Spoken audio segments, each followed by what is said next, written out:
Ngojek Sabar. Ngobrol bareng Bang Jack sama Bang Anwar. Cek. 1, 1, 2, 3, trot.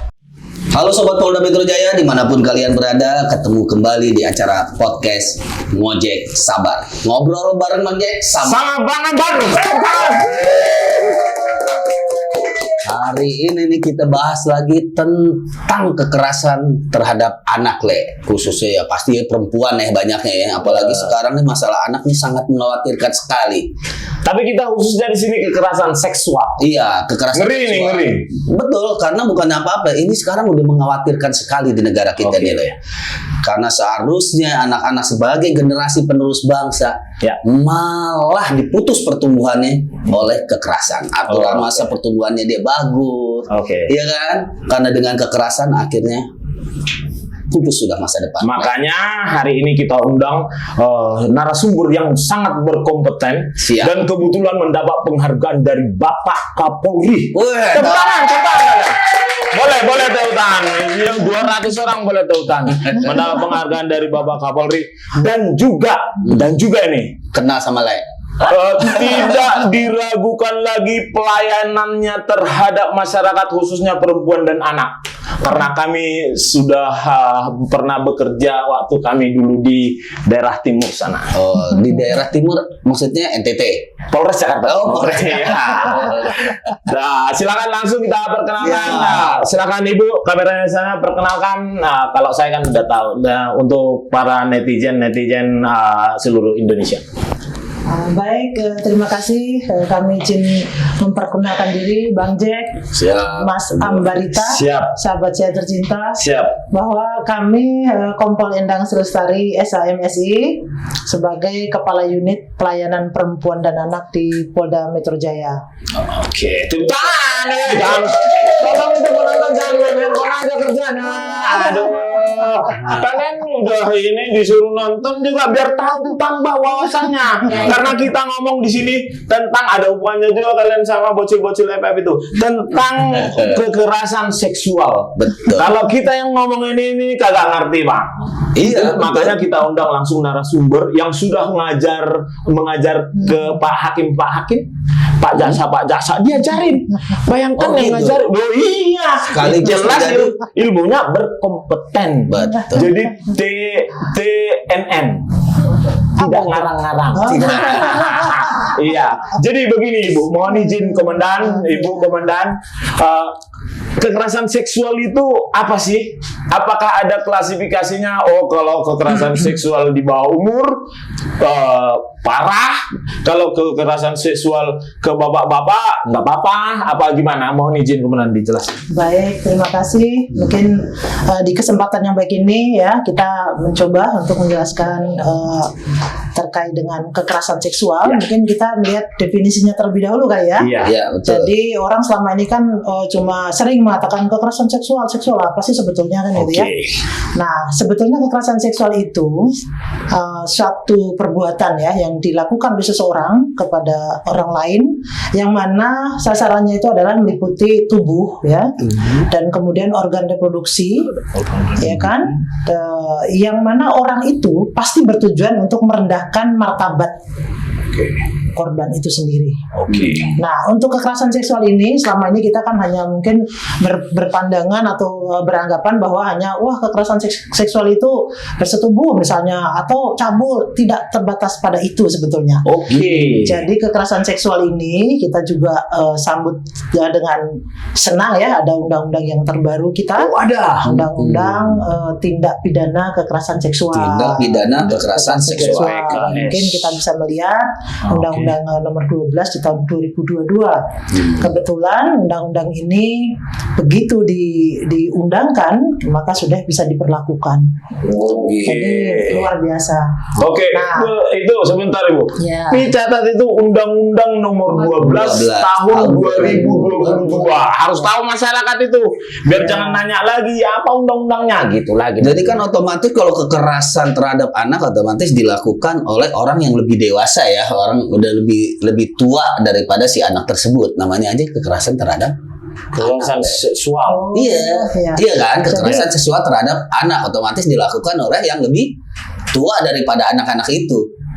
Nah, berarti nah Coba gimana itu? nah berarti ada nahnya. Nah.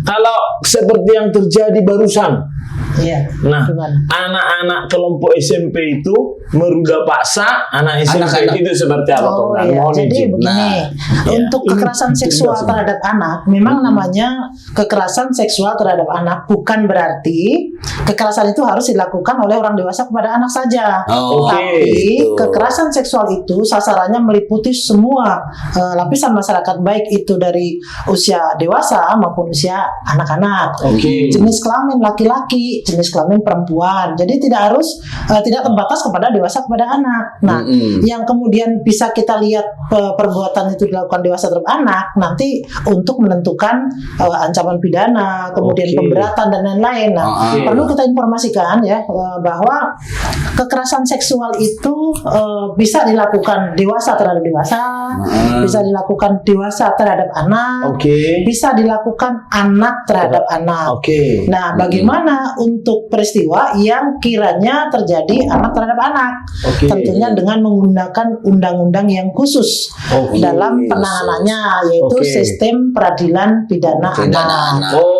Itu beda, beda gitu lagi ya. kalau misalnya orang dewasa terhadap anak, Oke. kita terapkan misalnya dengan undang-undang perlindungan anak Oke. dan kita proses sebagaimana kita memproses orang dewasa. Oke. Tapi kalau pelakunya anak, korbannya anak, ini ada ketentuan khusus. Wah. Nah, ada ketentuan khusus. Dia nggak tahu masyarakat itu. Betul, ini perlu kita informasikan. Jadi untuk penanganan anak yang di bawah 12 tahun itu seperti apa, Oke. di atas 12 tahun sampai 18 tahun seperti apa. Karena perlu kita informasikan, ini hal yang penting yang perlu dicatat di sini adalah anak dulu ya, definisi Iya, anak. iya. Itu kan teman-teman ini atau rekan-rekan semua ya memahami anak itu umur berapa sih sebetulnya? Iya. Nah, yang dikatakan anak itu adalah sejak dalam kandungan sampai umur 18 tahun. 18 tahun. Nah, kemudian penanganannya juga berbeda. Di bawah 12 tahun itu seperti apa, di atas seperti apa. Oke. Nah, untuk kekerasan seksual ini ancaman hukumannya kan cukup tinggi.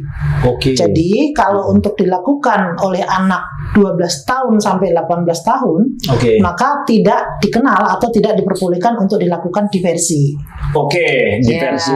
Ya, Ya. tidak boleh karena ancaman di atas 7 tahun. Oke. Sementara persyaratan diversi itu kan harus ancaman kurang dari 7 tahun, Oke. tidak atau bukan merupakan pengulangan tindak pidana. Nah, itu Oke. baru itu bisa dikatakan diversi. Kalau seksual itu rata-rata di atas 7 tahun. Jadi tidak ada penyelesaian perkara di luar peradilan, nggak ada. Oke. Jadi biarin tahu juga nih masyarakat nih apa sih diversi.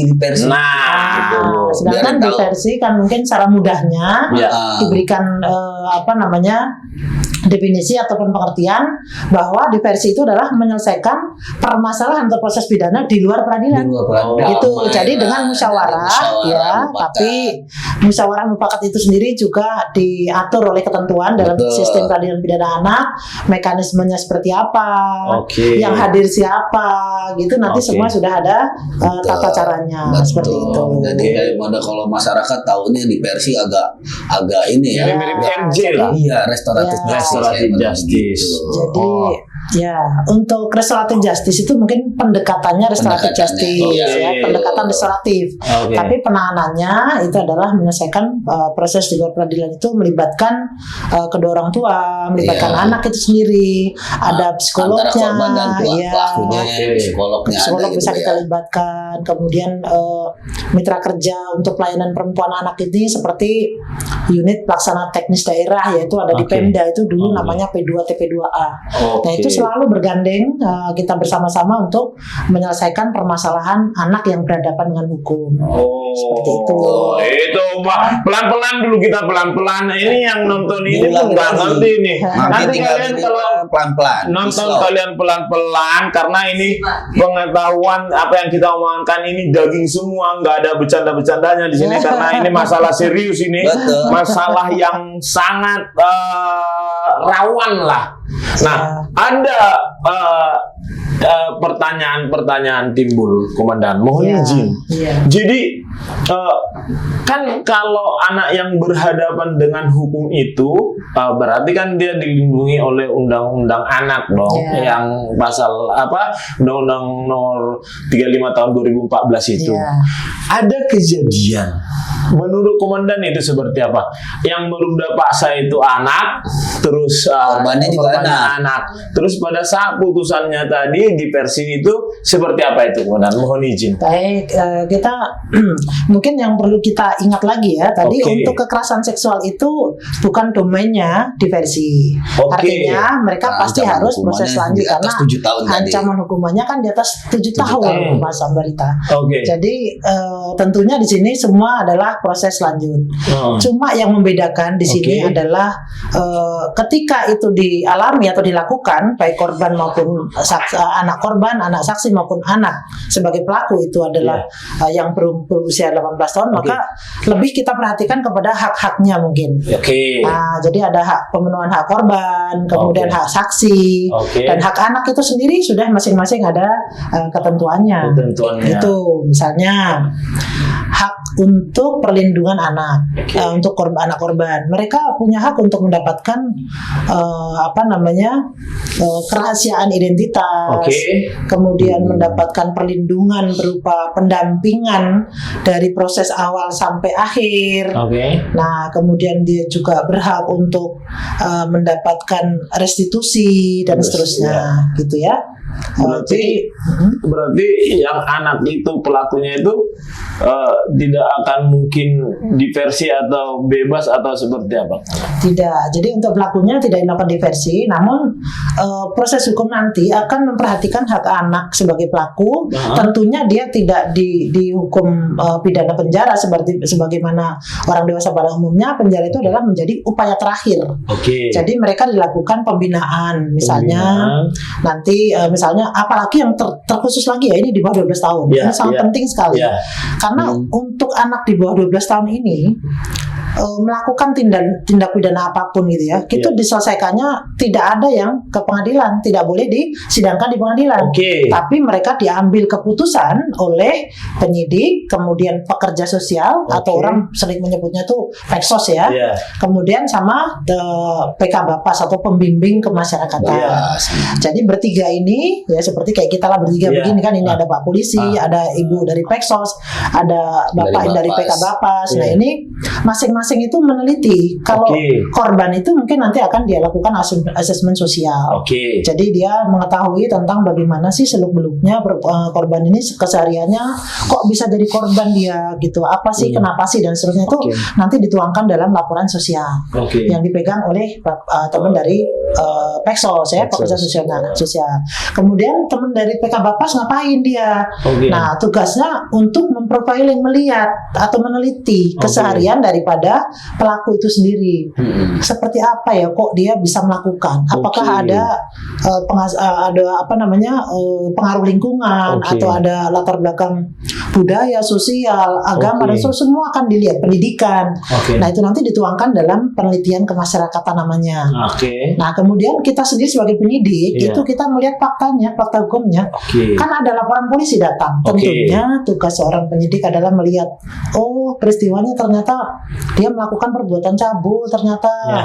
Oh ini ada alat buktinya, ada saksinya, Ya. ada surat, ada petunjuk yang Ya. semua kita meyakini bahwa anak ini melakukan perbuatan pidana seksual. Oke. Tapi kok umurnya kok di bawah 12, Ya. gimana nih gitu, karena kejahatan sekarang ini kan tidak seperti yang dulu kita bayangkan. Ya. Dulu kita bayangkan anak di bawah 12 tahun itu cuma paling selepet-selepetan karet, paling Iya. paling main gundu kena Iya. hidungnya temennya kan gitu ya. Iya. Padahal dengan perkembangan sekarang ini, dengan era digital yang Era sudah digital, begitu pesatnya, maka dengan dampak buruknya juga ada gitu ya. Dampak Oke. positifnya banyak Iya. digital itu, tapi buruknya anak-anak kecil sudah mulai mempelajari bagaimana mengoperasikan gadget kita yang tidak terkendali sehingga terpengaruh dan melakukan tindakan kekerasan seksual. Nah, misalnya seperti itu sekarang kan sudah banyak kasus-kasus Iya. yang anak kecil dengan anak kecil. Nah, kemudian bagaimana cara menyelesaikannya? Karena anak pelaku ini bagaimanapun dia adalah ada kemungkinan dia juga adalah sebagai korban daripada pola pendidikannya dan lain-lain, yaitu di lingkungan itu yang membuat sehingga melakukan peristiwa itu, perbuatan itu. Nah, makanya penyelesaiannya dengan pengambilan keputusan namanya atau keputusan bersama di antara tiga tadi, yang mana keputusan itu hanya ada dua, apakah kembali ke orang tua atau ke LPKS. Mungkin masyarakat bertanya lagi, apa itu lagi LPKS ini? Itu dia daging semua ya. Nah, ini LPKS itu adalah lembaga penyelenggara kesejahteraan sosial, yang mana lembaga ini ditunjuk oleh negara ini untuk bagaimana memberikan pembinaan terhadap anak yang di bawah 12 tahun tadi melakukan kekerasan seksual, ya kan? Kemudian dilakukan pembinaan, apakah sepakat kita bertiga tadi 3 bulan kiranya atau 6 bulan maksimal, gitu ya. Nah, nanti dilihat daripada hasil penelitian kemasyarakatan dan Lapsos tadi. Gitu. Kalau kiranya secara psikologis korban tidak memungkinkan untuk anak ini dikembalikan ke orang tua, tentunya kita harus punya pertimbangan yang matang. Kenapa kok tidak? Sedangkan pengasuhan orang tua itu kan terbaik sebetulnya. Tapi ada kalanya kita anak yang melakukan ini tidak dikembalikan dulu ke orang tua. Karena apa? Rumah korbannya ada misalnya berdepanan misalnya, atau malah satu rumah misalnya. Nah, itu kalau langsung keputusan yang kita ambil tadi kembali ke orang tua, tentunya membawa dampak yang kurang baik terhadap korbannya. Seperti mungkin penegakan hukum lah ya. Ada traumanya, ada ketakutannya, dan pemulihan atau rehabilitasi sosialnya belum tercapai, sehingga perlu mungkin di LPKS dulu. Kan LPKS itu berarti di bawah naungan Kementerian Dinas Sosial ya, Depsos lah ya.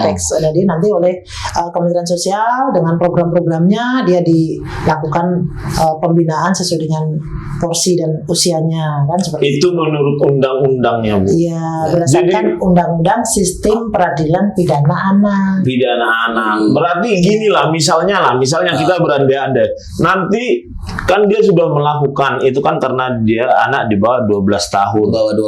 Betul. Melakukan ruda paksa gitu kan. Kita harus mendengar juga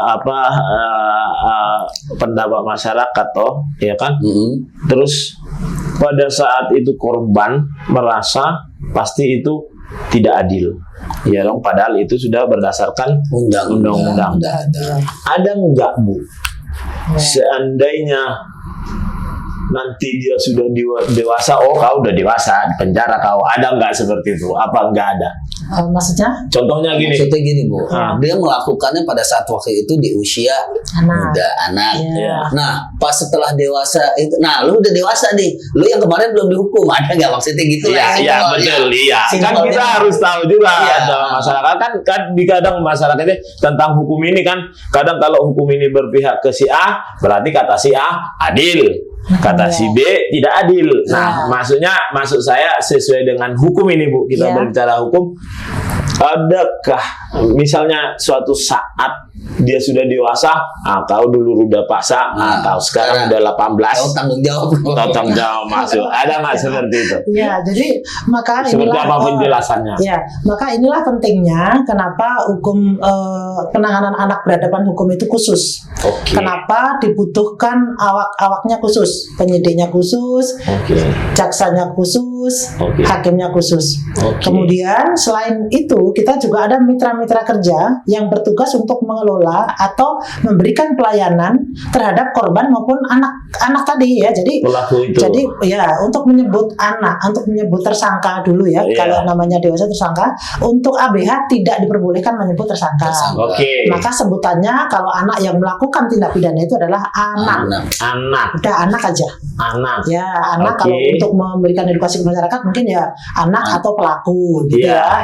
Tapi dalam anak yang sedang berurusan dengan hukum lah ya. Anak berhadapan dengan hukum atau anak konflik hukum. Nah, itu bagaimana supaya tidak terjadi seperti yang tadi Mas Ambarita tanyakan. Itu namanya labeling ya. Jadi melabel seseorang dia adalah pelaku kejahatan. Jadi sampai kapanpun dia nanti akan dicap. Nah, supaya tidak seperti itu, gimana caranya? Kan gitu kan? Itu betul. Supaya kok tidak nanti sampai gede, sampai di sekolah masih dia, kamu dulu perkosa ini ya, kamu belum dihukum. Nah, supaya tidak begitu, maka disinilah ada lembaga gitu ya, atau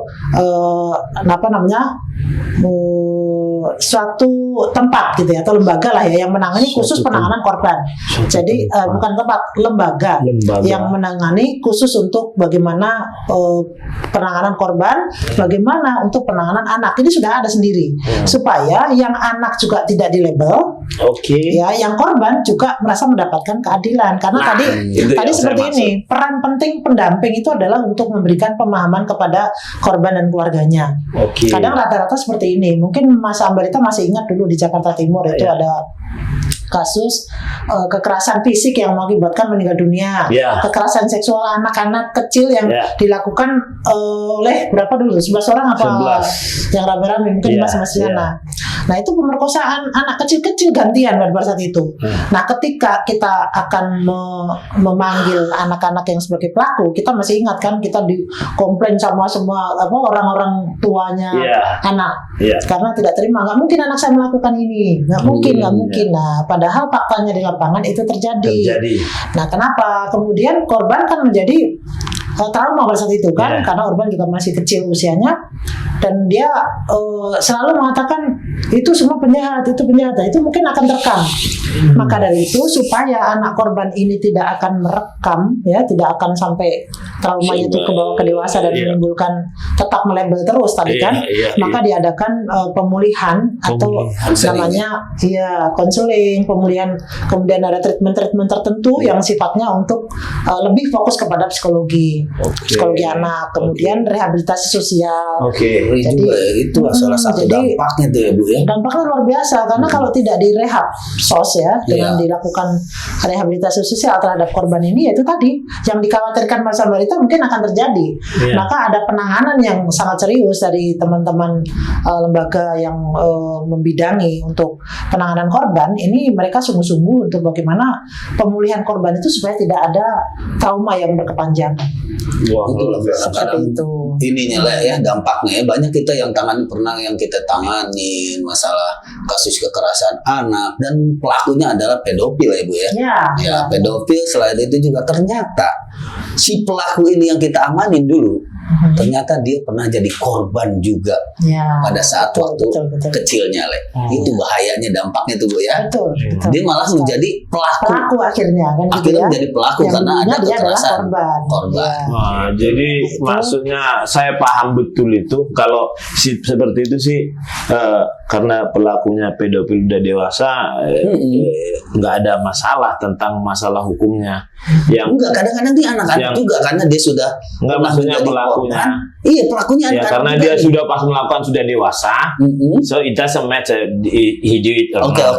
It's okay. Ya, jadi nah yang jadi polemik itu tadi seperti yang udah Komandan jelaskan, dan itu butuh pemahaman yang tinggi daripada masyarakat. Betul. Kan masyarakat jangankan membaca buku tentang hukum, baca caption aja malas. Ya kan? Justru ini paling enak, tinggal lo dengar, lo ulangin sambil santai, sambil ngopi ya kan. Misalnya lah gini kan, karena ketidaktahuan tentang undang-undang perlindungan anak ini, ketidaktahuan, misalnya saya amankan anak-anak tawuran yang saya bilang sering bocil-bocil FF gitu kan, umur 13 tahun, 15 tahun. Nah, masyarakat yang tidak mengerti tentang apa yang kita bahas ini kadang ngasih tahu gini, udah Pak, cemplungin aja itu ke laut, gak ada gunanya itu. Nah, ternyata itu Komandan labelingnya. Nah, udah itu gak ada gunanya, kirim aja itu ke Gaza sana atau kirim ke Papua sana gitu kan. Itu ternyata itu jadi saya mengerti labeling. Berarti dicap jahat lah gitu ya. Berarti kan saya sudah bisa menjelaskan kepada mereka itu tentang perlindungan anak. Kan orang kesel juga Bang, misalnya ada penjual kroto atau bawa sayur, tiba-tiba di depannya tawuran, megang celuri gitu, padahal masih bocil-bocil 15 tahun gitu kan. Akhirnya dia jadi nggak jual sayuran.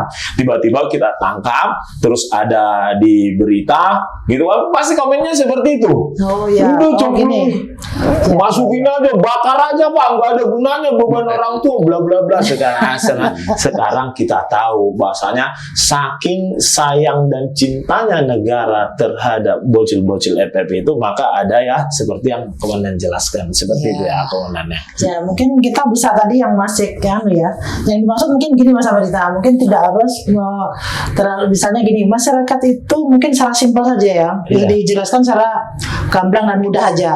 Tadi kan beliau menyinggung tentang pedofil. Ya itu bagus juga, itu kita untuk edukasikan ya, karena beliau mungkin pernah punya pengalaman menangani kasus orang dewasa yang melecehkan anak-anak kecil-kecil ya, itu menjadi suatu itu Abah Masuni lah. Betul. Nah itu gimana dengan pelaku ini? Mungkin lebih mudahnya begini. Kalau pedofil, orang yang sudah melakukan berulang-ulang dan korbannya lebih dari satu, mungkin itulah nanti yang kita tekankan kepada masyarakat kita bahwa itu pasti ada pemberatan hukuman. Nah, ada itu yang mudahnya begitu, karena pedofil dilakukan berulang atau korbannya lebih dari satu dan seterusnya. Ada yang sampai dibunuh kan? Nah, bahkan ada yang sampai dibunuh. Terus yang Mas Amrita nih tadi, kan Mas Amrita tadi menyampaikan begini, ini kalau misalnya bunuh orang, udah balas aja, cemplung aja laut, mati, nyawa bayar nyawa. Nah itu sebetulnya ini yang dikatakan retributif, balas dendam lah gitu ya ibaratnya. Pukul, balas buang, pukul, nah itu balas dendam. Sebetulnya kalau kita anak sama anak, sebetulnya pendekatannya itu adalah restoratif, pemulihan keadaan. Bagaimana sih dulu mereka damai, bagaimana kita kelola, diperbaiki mereka supaya mereka kembali ke keadaan damai dan baik seperti sebelumnya. Sebentar saya potong. Jadi gini, berhubungan dengan itu, saya kan kalau abang tonton saya sekarang sampai netizen itu bilang, Pak Barita sekarang sudah setelah dari humas sekarang sudah lembek, sudah apa? Karena saya sudah emang udah lembek, badan lu udah gede. Tapi karena saya mempelajari tentang undang-undang ini, karena makanya saya tentang pemulihan tadi ya Bu ya. Jadi saya tidak memandang mereka lagi pembunuh, tapi melihat mereka supaya mereka pulih lebih lagi. Tapi ya inilah kita edukasi sama masyarakat. Ini pentingnya, kalian putar-putar lagi loh. Ini edukasi terhadap masyarakat ini. Tapi datang lagi masyarakat, Bapak tahu nggak? Bapak udah nangkap itu berapa kali? Nggak tobat katanya. Pemulihan, sabar itu tidak ada batasnya. Itulah yang dikatakan Undang-Undang Perlindungan Anak.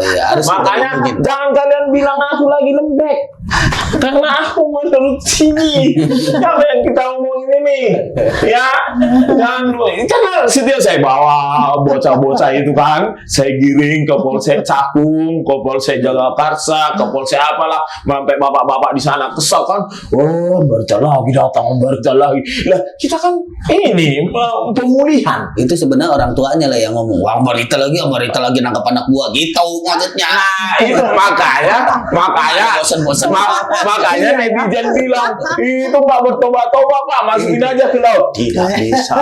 Pemulihan tetap aja sabar, nggak ada itu batasnya.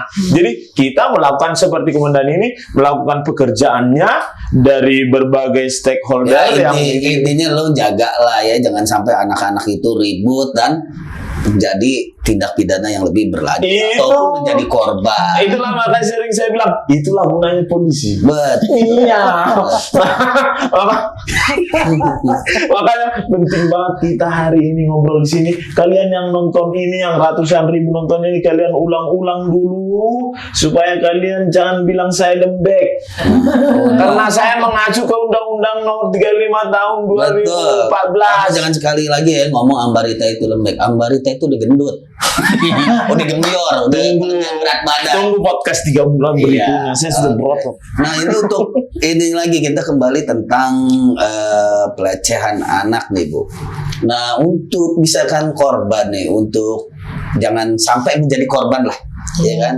Bagaimana nih cara kita untuk menjaga agar anak-anak kita tidak menjadi korban kekerasan seksual, baik itu dari lingkungan keluarga maupun dari lingkungan sekitarnya.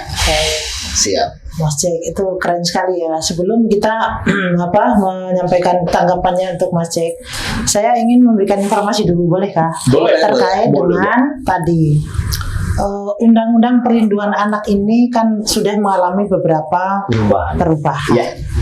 Nah, mungkin yang sampai terakhir kali itu adalah yang perlu diinformasikan kepada masyarakat terkait dengan pemberatan hukuman khusus terhadap kekerasan seksual dan perbuatan cabul. Jadi kekerasan seksual ini ada di Undang-Undang Nomor 17 2016 kan itu sebagai 2016. iya, kan itu sebagai perubahan daripada Perpu kan satu ya. Kemudian diganti menjadi langsung menjadi undang-undang untuk khusus pasal kekerasan seksual yang dilakukan ya, yang dilakukan oleh dewasa terhadap anak atau pedofil tadi. Jadi kan perubahan demi perubahan. Kenapa kok undang-undang sampai kesekian kali berubah? Karena melihat motif ragamnya itu kan makin rumit gitu dan kompleks, sehingga pemerintah kita sudah ada menyediakan undang-undang khusus ya yang kira-kira memberikan pemberatan terhadap pelaku-pelaku yang seperti mereka. Seperti itu. Nah, lalu kita menjawab, kita menanggapi tadi yang Bang Jack sampaikan itu terkait dengan bagaimana ya kita untuk menanggulangi atau mengatasi ya, baik itu dari diri pribadi kita, kemudian keluarga, kemudian masyarakat. Tentunya kita di sini kita awali dari diri sendiri dulu, seperti apa sih adik-adik dalam melindungi dirinya. Tentunya kita himbau kepada diri semua untuk tidak terlalu mudah percaya kepada orang lain yang belum kita kenal dekat. Jadi sekarang ini banyak sekali modus ya untuk bujuk rayu yang sehingga membuat seseorang itu percaya ya dan mengikuti apa yang dia mau. Nah, ini bisa terhindar kalau kita tidak memberikan jarak terlalu dekat ruang ya kepada apalagi orang yang tidak terlalu kita kenal. Nah, kemudian yang berikutnya kita juga jangan mendahului ngobrol, misalnya tema-temanya obrolan itu ya jangan yang berbau seksual. Ya kan gitu. Jadi mancing lah gitu, nggak usah. Terus kemudian lebih keren lagi kalau misalnya kita mempunyai sedikitlah kemampuan atau banyak juga boleh tentang ya bela diri ringan yang sifatnya untuk mempertahankan diri ketika terjadi suatu hal yang mendadak yang menyasar kepada tubuh ataupun organ reproduksi kita. Nah, itu untuk pencegahan diri sendiri. Kemudian bagaimana untuk orang tua? Kan tentunya di sini juga besar sekali peran orang tua ini, karena kalau yang orang tua itu masa bodoh, misalnya kita tidak bagaimana peduli untuk melihat anaknya itu sedang ngapain sih, gimana sih. Nah, itu tentunya orang tua juga dituntut untuk bisa menjadi kawan baik ya untuk komunikasi dua arah gitu ya. Jadi jangan pendekatannya itu otoriter gitu yang sehingga anak takut, lebih baik memendam gitu ya. Nah, kemudian banyak ngobrol komunikasi ngobrol dua arah gitu, jangan itu maka patroli keliling anaknya juga di rumah lagi ngapain ya nggak dilihat. Dan setiap seminar saya ajarkan selalu orang tua harus komunikasi dengan anaknya seperti Komandan Kasta. Keren kan. Kemudian juga jangan lupa karena kita sibuk ya kan, dinas gitu pagi sampai malam, keluar kota ya kan, pulang ganti baju pulang pergi, penjahat di luar kota, lupa ngecek HP anaknya di rumah kayak mana, kegiatan apa yang dilakukan tiap hari, ya kan, walaupun jauh tapi kita sarankan untuk tetap bisa monitor bagaimana caranya, kegiatan apa yang dilakukan oleh anak di rumahnya. Coba sesekali cek, buka itu HP-nya, itu ada apa di sana, konten-konten apa yang dia lihat cermati tiap hari. Nah, itu juga penting, harus itu orang tua itu penting sekali di situ, ya kan. Kemudian bagaimana peran masyarakat? Untuk peran masyarakat ini kan penting sekali dia untuk bisa sumbangsi atau peran serta dalam pencegahan ya untuk kekerasan seksual ini. Mereka juga bisa memantau bagaimana mengedukasi ya, mengedukasi bagaimana untuk tidak terjadi pelecehan seksual di lingkungannya, misalnya dengan beberapa program. Kan ibu-ibu, bapak-bapak, ibu-ibu di RT kita, RW kita kreatif mereka. Bagaimana cara untuk mencegah untuk adanya kekerasan seksual, misalnya dengan suatu kegiatan keagamaan, misalnya ya, melibatkan orang tua, melibatkan anak-anak. Kan itu banyak sekali di lingkungan kita sekarang yang ada pengajian yang anak-anak kecil, ya kan, ada pengajian ibu-ibu, ya kan, itu juga pendekatan secara agama itu penting, ya kan. Kemudian menguatkan kalau dulu itu ada budi pekerti ya, itu kita tanamkan dari diri kita melalui kegiatan masyarakat itu kan untuk menguatkan, itu juga bagus sekali. sekali. Saya rasa itu bisa dikembangkan. Jadi ada gini, mohon izin Komandan. Kemarin saya kebetulan yang tadi saya omongin itu narasumber, terus ada pertanyaan seperti ini. Udah lewat itu semua pertanyaannya, udah dijelaskan tadi, jangan kalian lihat lagi. Jadi ada seperti ini pertanyaanku. Kekerasan seksual itu tadi kan kekerasan seksual terhadap alat reproduksi, terhadap fisik, terus apakah bisa dilaporkan? Contoh soal seperti ini. Ada anak siswi, kebetulan dia karena tari-tarian sebagai kegiatan ekstrakurikuler, terus dia memakai pakaian adat Papua yang agak terbuka lah, yang nggak terbuka lah seperti ini, tetapi terlihatlah seperti itu bahunya gitu kan. Ketika ini pertanyaan kemarin itu, ketika taruhlah ya tidak menjelekkan, kita sebutlah, jangan kita bilang oknum lah, kita bilanglah orang yang tua di situ itu, di ruang lingkup sekolah itu mengatakan sesuatu yang tidak pantas. Sesuatu yang tidak pantas, kita mengerti sendirilah, memahami sendiri. Makanya kalau nonton ini harus banyak pemahaman biar ngerti, karena sumbernya jadi tanpa menyentuh gitu lah ya, cuman verbal gitu ya. Iya, verbal secara ngomong gitu. Bisa nggak itu dilaporkan dan pembuktiannya seperti apa? Mohon izin. Baik, keren Pelecehan banget seksual secara verbal berarti ya. Pelecehan seksual tadi digambarkan bahwa dia menggunakan baju yang terbuka, kemudian lingkungan sekitar memandang atau fokus ya kepada tubuh gitu ya, tubuh yang orang yang tadi disampaikan Mas Ambarita itu dia sedang menggunakan pakaian adat, kelihatan sedikit lah gitu mungkin yang akan menjadi fokus orang yang melihat misalnya. Nah, kemudian dia melontarkan kata-kata misalnya, aduh itu mulus sekali, aduh itu ada yang nongol apa itu ya misalnya atau objeknya, padahal dia akan ke tubuh bagian yang sensitif misalnya mengomentari seperti itu, apakah itu bisa dikategorikan pelecehan seksual atau tidak kan gitu ya. Nah, sementara pelecehan seksual atau kekerasan seksual ini kan ada non fisik dan fisik. Yang dikatakan kekerasan non fisik, seksual non fisik itu adalah dengan verbal tadi yang ditujukan kepada organ atau kepada tubuh seseorang yang sifatnya terkait dengan organ reproduksi. Nah, itu tujuan dia pasti akan merendahkan martabat orang kan. Dia merendahkan martabat orang, kemudian dia bisa dilaporkan kekerasan seksual non fisik. Namun yang perlu kita pahami bersama-sama di sini adalah itu termasuk delik aduan. Jadi untuk kekerasan seksual non fisik ini termasuk delik aduan yang mana bisa dilaporkan, tapi harus didukung oleh korban itu sendiri untuk mengatakan ketidakterimaannya. Artinya saya mau itu diproses hukum, bisa diproses hukum. Jadi kayak perbuatan tidak menyenangkan juga. Dan kalau misalnya pembuktiannya seperti apa, kan harus ada. Kalau misalnya yang dituduh, apa saya bilang gitu, gimana itu? Terkait dengan pembuktian, tentunya kalau kita di dunia penyidikan itu kan tidak pernah luput dari alat bukti. Itu ada saksinya, ada surat mungkin di sana, ada petunjuk kemudian ada ahli gitu ya. Nah, keterangan terdakwa itu mungkin untuk di pengadilan. Nah, kalau misalnya kita melihat alat bukti kekerasan seksual yang non fisik, mungkin kan masyarakat mungkin gimana buktinya kan nggak disentuh, nggak dipegang, nggak ada visumnya dan seterusnya. Di sini mungkin perlu kita informasikan bagaimana cara menggali korban sehingga kita meyakini bahwa dia adalah sebagai korban kan gitu ya. Nah, itu kita dengan pemeriksaan psikologis. Nah, kalau orang kekerasan seksual fisik, tentunya yang kita kedepankan adalah kekerasan visum et repertum kan.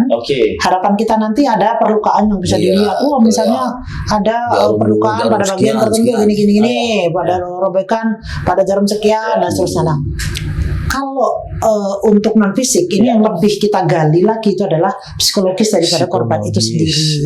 Jadi nanti dari situ korban akan kelihatan konsisten atau inkonsisten, dia trauma atau tidak, bagaimana menghadapi perilaku tadi pelaku itu, kan nanti akan tergambar di situlah dia sebagai korban. Itu yang pertama. Kemudian hasil pemeriksaan psikologi itu sudah bisa dijadikan alat bukti.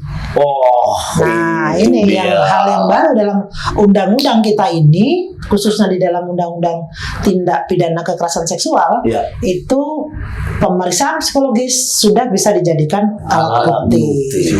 Dulu kita tidak mengenal itu kan. Maksudnya pemeriksaan psikologis itu hanya sebagai surat atau pendukung tuh, tidak. Dalam undang-undang kekerasan seksual dia bisa sebagai alat bukti loh. Nah, jadi nanti kita sudah bisa meyakini ini korban. Kemudian yang kedua, mungkin kan nggak ada yang saksi yang melihat, Bu, gitu kan? Kita sekarang sudah mengantongi 2 alat bukti tadi ya. Saksi ada. Kemudian pemeriksaan psikologis sudah ada. Sebetulnya kita ada punya 2. Kalau kita akan bertambah lagi, kita kepada ahli, kita akan periksa. Misalnya psikolognya, kita periksa bagaimana hasil pemeriksaan tadi, kenapa bisa demikian dan seterusnya. Itu nanti kan produknya menjadi dia ahli kan. Kita punya satu lagi menjadi 3. Kemudian kita kalau melihat lagi petunjuknya, misalnya kayak mana ya, dia kejadiannya misalnya di halaman Indomaret misalnya.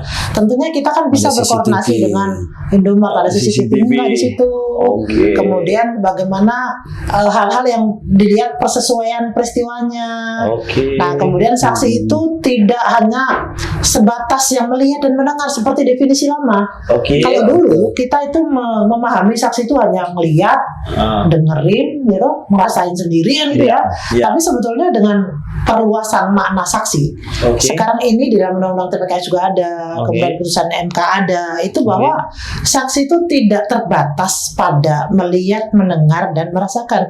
Namun saksi adalah bisa yang bersesuaian atau yang bisa menerangkan, yang mana keterangan itu akan bersesuaian dengan situasi atau perbuatan yang sedang terjadi. Jadi kita tidak harus melihat, itu ada saksinya, tidak. Seperti apa sih itu? Kita berikan contoh saja ya. Contohnya begini. Ada orang berantem, ya, mungkin habis diperkosa, dia teriak-teriak di situ lah ribut, berujung pada kekerasan fisik misalnya. Nggak ngelihat waktu ini, terus kita ngobrol bertiga nih kayak gini, lagi asik kan gitu, kalau ngobrol sama Mas Jack sama Sabarita kan kita asik sampai nggak lihat kanan kiri. Nah, kemudian kita secara tidak fokus, tapi ada orang sekilas lewat depan kita, sambil teriak-teriak, sambil bawa pisau lah misalnya, berdarah-darah lah kaosnya. Mungkin pada saat kita ngobrol mungkin nggak perhatikan orang itu, cuma kita tiga-tiga saling melihat, saling ngerti loh ada orang. Suatu saat ketika proses hukum berjalan, mungkin akan dirunut kan, terus cek TKP, kemudian ada interview, observasi dan pengamat. Kemudian penyidik itu menemukan, oh ya pada saat itu korbannya itu ada yang lihat lari ke sana tuh, misalnya. Nah, lari ke sana dan di sana ada bertiga, dia sudah ngobrol kita ini ternyata. Pasti kita akan memberikan keterangan sesuai apa yang kita. Jadi akhirnya kita fokus yang kita lihat tadi. Oh, pantesan di sana tadi ada orang yang lari-lari berdarah-darah bawa golong nih. Di sana disambung. Betul. Tadi di situ ada berdua masuk rumah itu. Oh iya, itu ada yang terluka di sana. Nah, dari situlah dirangkai ya tahap demi tahap sehingga menemukan gambaran peristiwa.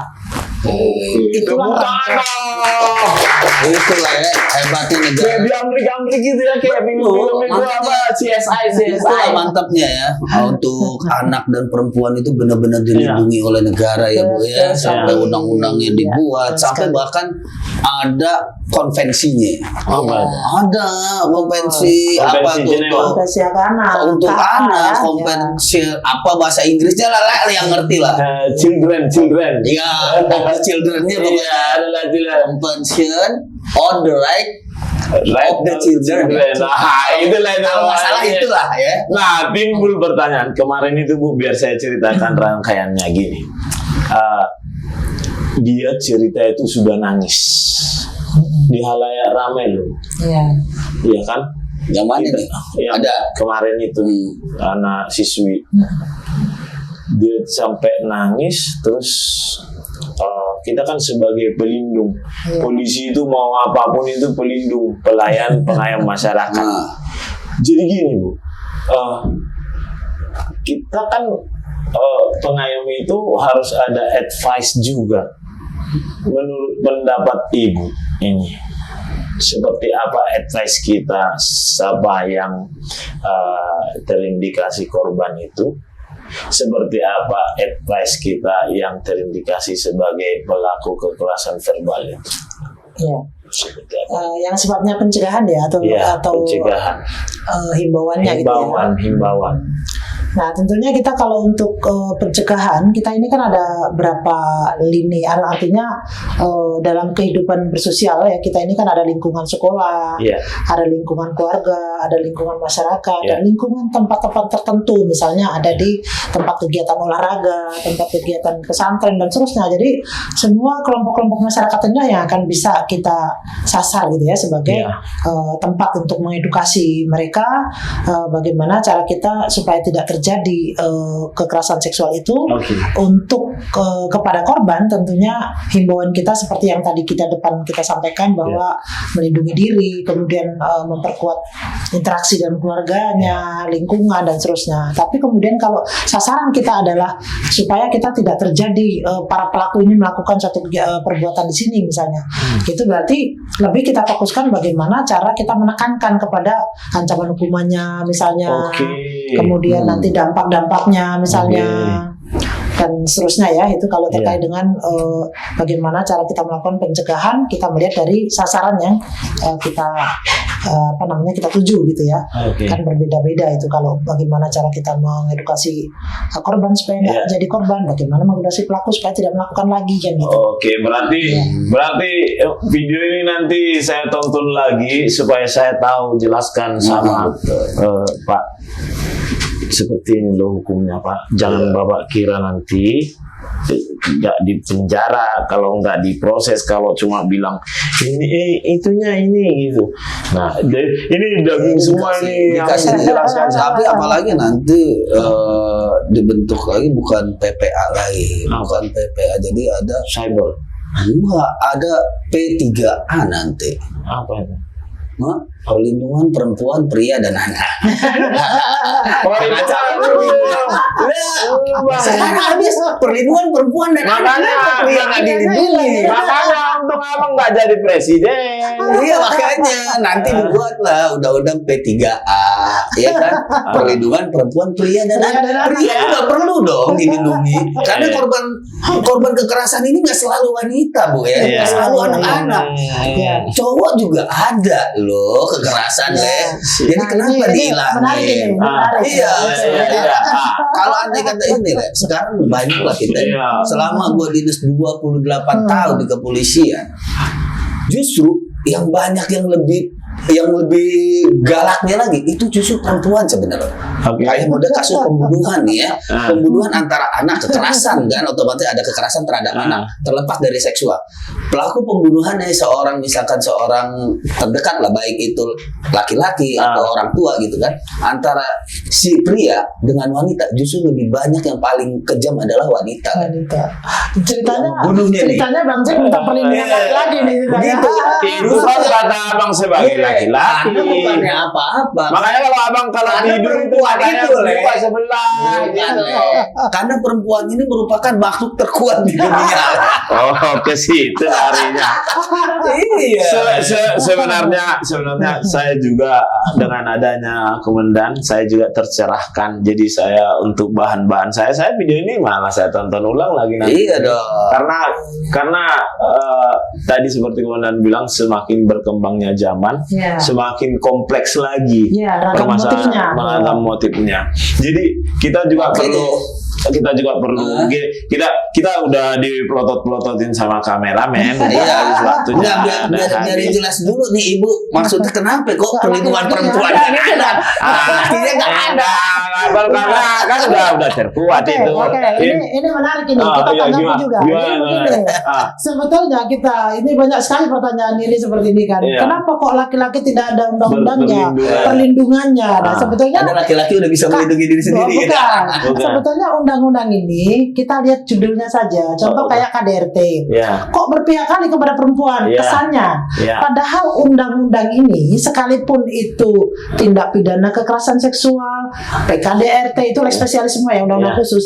Namun di sana kan tidak ada pengecualian korbannya laki-laki. Iya, tidak artinya- ada dibilang Bang. Artinya priori. Artinya laki-laki juga bisa Menjadi berpotensi korban. menjadi korban. Nah, Iya. itu kita bisa memprosesnya dengan undang-undang ini. Oh. Gitu. Jadi kita tidak diskriminasi sebetulnya. Nah, Kesannya gitu. saja kok Iya, perempuan makanya. melulu. Padahal ketika laki-laki menjadi korban tetap diakomodir, tetap bisa diproses. Bukan diakomodir, tetap bisa diproses sesuai dengan undang-undang yang ada. Undang-undang yang ada, ya. Ya, jadi TPKS, PKDRT ya kan. Ya. Kemudian undang-undang pornografi, undang-undang perlindungan anak. Apakah laki-laki bisa jadi korban? Bisa. Bisa. Itu Ah. buktinya di Amerika ada Iya. itu kan? Ini tentang pornografi nih, masalah apakah ini termasuk pelecehan seksual terhadap anak misalkan Ya. tadi karena pornografi. Misalkan kita ngasih lihat nih Bu, ngasih lihat film porno ke anak. Ya. Di bawah umur kita kasih lihat begini. Nah, ini masuk nggak nih kena pelecehan? Kita Betul. ngasih lihat loh, Iya, nggak menyentuh, nggak ada iya. omongan apa segala macam. Betul. Dia cuma kasih tonton doang lah. Itu bisa saya jawab. Silakan. Termasuk. Iya, masuk doang. Penjelasannya nggak ada. Oh, termasuk. Gimana? Baik, sebetulnya apapun gitu yang terkait yang tadi saya sampaikan ya, bahwa digital itu hati-hati sekali Oke. menggunakannya. Sekalipun kita ini mempertontonkan, nah itu kan ada tersendiri toh. Ya, Ada yang undang-undang pornografi. mempertontonkan, Ya. ya pornografi. Mungkin Di kalau muka umum. mungkin kalau yang sifatnya agak lebih detail, bau-bau pornografi ini, Oh, Bang Ambarita ini iya, udah jagonya iya. sebetulnya. Emang muka Atau- pornografi. Nah. Kan ada undang-undang pornografi mempertontonkan di layak umum. Oke. Iya, makanya Pemberatannya terhadap anak. Betul sekali. itu. Ya, pintar dia. Jadi gini Bu, Oke. ini kan kalau kita bahas ini panjang Panjang, lebar, pusing. Oh, iya, ini udah mau Jumatan ini, udah mau Ini, Jumatan. aduh banyak banget ini. Akhirnya nggak ketampung, pas ditanya lagi tanya apa ya? Blank. Ya, gitu. Oke. Tapi yang jelas nilai positifnya saya sudah punya modal di sini sekarang. Iya. Saya sudah Buat persiapan bisa untuk ini jadi PPA nanti. Aku nggak bisa kerja di AC ini aja, aku udah didinginkan. Nah, Ibu mohon izin, kalau untuk hotline, saya percaya dengan apa namanya kapasitas kinerja Ibu yang saya kenal 35 tahun yang lalu di Polres Jakarta. Udah lama ya. 35 tahun, nah gua aja baru 28 tahun lah dinas di kepolisian. Oh, Lu udah tahun pensiun lah kalau 35 tahun lu gimana? 26 lah. Oh, 26 lah ya. Jadi ada hotline-nya Bu, supaya kan netizen kita ini Ah. tidak jauh daripada ibu-ibu, Iya. siswa-siswi Ah. yang harus diajarin tentang undang-undang TPTKS, ya, TPKS. Ah. Nah, supaya mereka ngerti lebih panjang lagi, kalau mereka mengalami bisa dihubungin, mohon izin Komandan nomor hotline-nya. Baik, mungkin kita kalau misalnya Bapak Ibu masyarakat semuanya ya ada kasus yang perlu dilaporkan, Ya. kemudian ada hal-hal yang perlu disampaikan, itu kita ada call center ya, ada piket Piket 24 jam tuh ya. 24 jam yang 24 mana jam. ada nomor yang bisa dihubungi Ya, silakan. 0812 0812 1180 1180 6003. 6003. Call center remaja, anak dan wanita. Oke, tepuk tangan. Nanti kalian yang penonton itu saya tanya lagi, kalau nggak tahu awas ya. Remaja, anak dan wanita, laki-laki nggak ada lagi. Bapak-bapak nggak ada lagi. Orang yang pikirnya bapak-bapak. Ibu kan. Oke, Ibu Iya. mungkin ada ini Iya. langsung mau Pesan. Jumatan mungkin ada pesan dan Terima kasih. ininya kepada masyarakat, untuk pesan kepada masyarakat mungkin Oh, iya. disampaikan. Tentang hubungan yang kita bicarakan ini. Iya. Ya, ya kita berperan kepada masyarakat semuanya gitu ya, bahkan bahwa masyarakat itu di sini punya peran yang sangat penting gitu ya, untuk bagaimana kita mencegah gitu ya terjadinya kekerasan seksual terhadap anak di lingkungan ke bapak ibu tinggal gitu ya. Untuk itu kita minta masyarakat semua untuk meningkatkan kepedulian satu sama lain sehingga kita bisa saling memantau dalam lingkungan di mana kita berada, baik itu di lingkungan kantor, di lingkungan tempat tinggal, di lingkungan ibadah, di lingkungan olahraga.